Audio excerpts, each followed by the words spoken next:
Imagine a time when rock was not only distorted guitars and mind-blowing solos, but also cassette nights, radios on, and lyrics that made you feel that someone else understood exactly what you were going through. That was the 80s, the decade where rock ballads became the anthem of a generation that loved with intensity, suffered with drama, and above all, needed music that spoke to the soul. Before starting this video, remember to subscribe and like. It all started with that perfect mix, the power of rock and the delicacy of ballads. Bands like Bon Jovi, Scorpions, or Journey, known for their electric riffs, surprised the world by lowering the volume to sing to love, heartbreak, and those moments that can only be understood with an acoustic guitar in the background.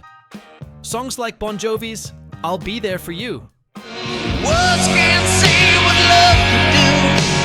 I'll be there.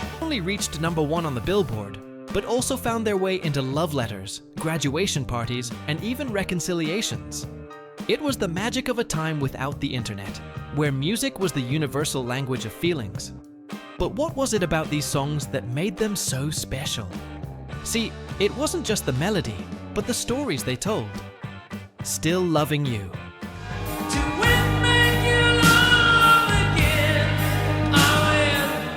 The Scorpions, for example, spoke of a love that wouldn't give up, even when all seemed lost.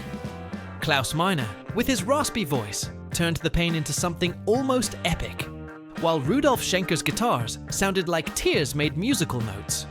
Or Journey's Open Arms, a song they almost didn't record because it seemed too soft, but which ended up being an anthem of vulnerability.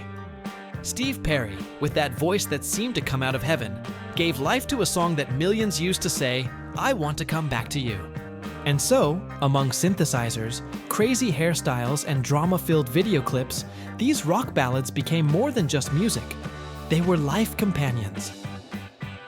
From the boy who listened to Europe's Carrie after his first broken heart, to the couples who danced to Bryan Adams' Heaven at their wedding, these songs were able to make you feel that for a few minutes, the world revolved around your emotions. That was the greatness of the 80s. Rock could be powerful yet tender, rebellious yet sincere. Because in the end, what is rock if not the freedom to feel everything, at full volume? Let's start with I Want to Know What Love Is by Foreigner. In my life, there's been heartache and A song that was born from the most universal quest, to understand true love. Mick Jones, its creator, achieved something magical by mixing the power of rock with the spirituality of a gospel choir. The result was so powerful that it reached #1 on both sides of the Atlantic. Every time it played, time seemed to stand still, as if that question, I want to know what love is, resonated in the hearts of all who heard it. Then there was Berlin's Take My Breath Away.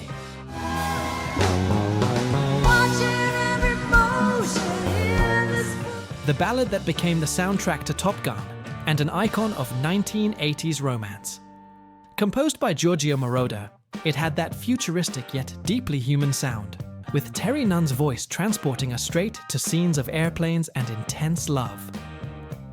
It won an Oscar, a Golden Globe, and remained forever as that song that, when you listen to it, makes you close your eyes and remember your first great love.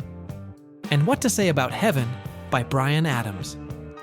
A song that almost didn't make it to his album Reckless because of Adams' own doubts, but ended up being his biggest hit.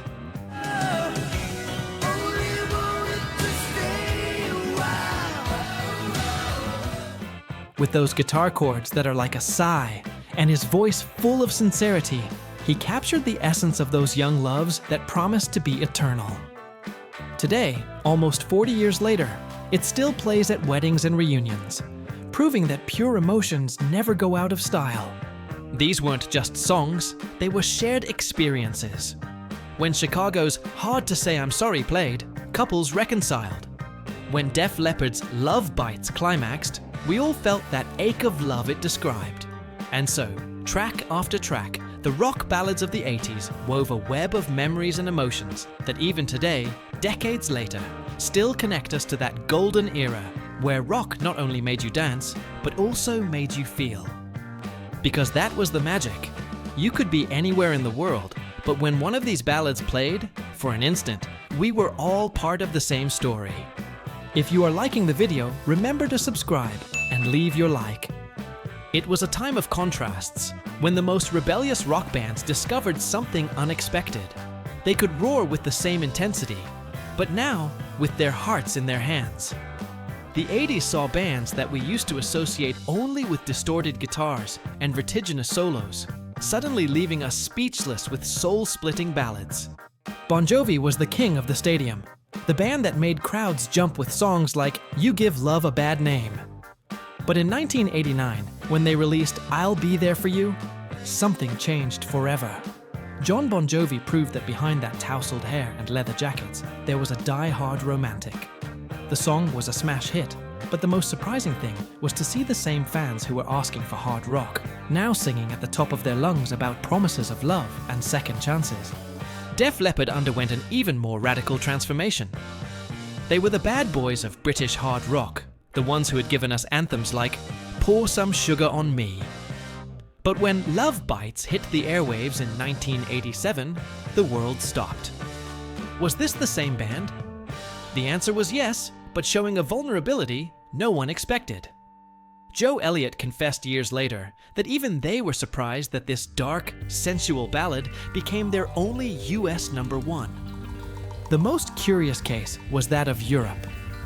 We all associated them with The Final Countdown, that epic anthem with futuristic synthesizers. But when they released Carrie in 1987, we discovered that Joey Tempest had a voice capable of transmitting a nostalgia that resonated with any teenager in love. Suddenly, the same guys who played air guitar on their faster songs were now holding lighters at concerts during this ballad. The beautiful thing was to see how the audience responded. The crowds at the concerts did not diminish. On the contrary, they were now more diverse. There was room for those who wanted to rock out, and for those who needed that intimate moment with a ballad. The bands had discovered the secret. They could be both. They could be complete. And we, the fans, were the real beneficiaries of this sentimental rock revolution. More than 4 decades have passed, but something magical happens every time the first chord of Heaven plays, or when someone hums the chorus of I Want to Know What Love Is. These rock ballads didn't get stuck in the 80s. They became timeless pieces that continue to beat in the hearts of new generations. Think about this. How many times have you heard Journey's Open Arms at a modern wedding? Or seen a 20-something emote to Still Loving You, as if he wrote it yesterday? The truth is fascinating. These songs broke the time barrier because they spoke a universal language, that of love, desire, and nostalgia in its purest form. Social networks are full of acoustic covers, reimagined versions, and nostalgic memes that prove something beautiful. These songs have become cultural heritage. Modern artists sample them, DJs mix them in electronic tracks, and even symphony orchestras perform them with new arrangements. But beyond the data, there is that intimate moment we have all experienced. When you are in the car and suddenly the radio plays Carrie by Europe, and without thinking about it, you sing at the top of your lungs. Or when at a party someone plays I'll Be There For You, and everyone, regardless of age, sings the chorus like it's 1989 all over again. That's the real magic. These rock ballads achieved the impossible. They made us feel that time doesn't pass, that feelings don't get old, and that a good song can be, at the same time, a cherished memory and a fresh experience.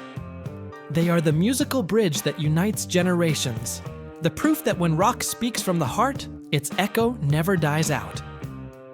As always, if you like this video, don't forget to subscribe and leave your like. See you in the next video.